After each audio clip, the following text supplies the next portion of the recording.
Hi hello नमस्कार, मी आहे हर्षदा. तर आज तुम्ही पाहतात ओट्सचा उपमा.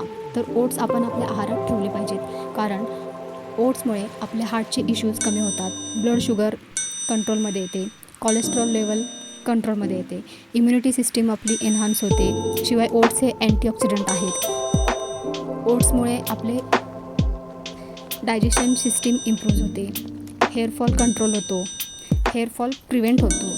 त्याच्यानंतर ओट्समध्ये भरपूर प्रमाणात विटॅमिन्स, मिनरल्स आणि प्रोटीन्स असतात. म्हणजे ओट्सचे असे भरपूर सारे फायदे आहेत. त्यामुळे आपण ओट्स हे नक्कीच आपल्या आहारात ॲड केले पाहिजे आणि आपल्या मुलांना देखील आपण दिले पाहिजे. तर आज मी हा माझा उपमा बनवत आहे. हा मी माझ्या दोन्ही मुलांसाठी बनवत आहे. तर मी ह्याच्यात तेल गरम करून घेतलं आहे. तेल थोडं गरम झालं की त्यात जिरं, मोहरी, थोडासा कढीपत्ता आणि मिरची, आपल्या आवडीनुसार आपण कमी जास्त मिरची तिखट ॲड करू शकतो.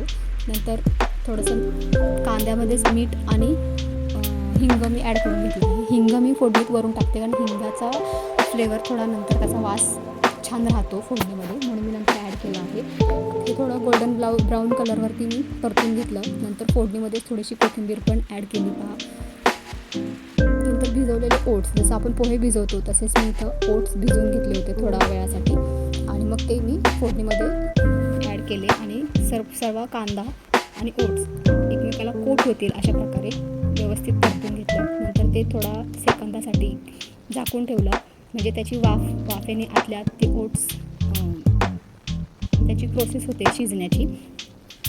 एक 5-6 सेकंद असे शिजवून घेतले ओट्स आणि नंतर त्याच्यात गार्निशिंगसाठी थोडीशी कोथिंबीर ॲड केली. आणि हे पहा, माझा ओट्सचा उपमा माझ्या दोन्ही मुलांसाठी तयार झालेला आहे. हा इव्हिनिंगसाठी केलेले म्हणजे स्नॅक्स आयटम आहे. तुम्ही नक्कीच तुमच्या मुलांसाठी ट्राय करू शकता. थँक्यू. जर ओट्सची रेसिपी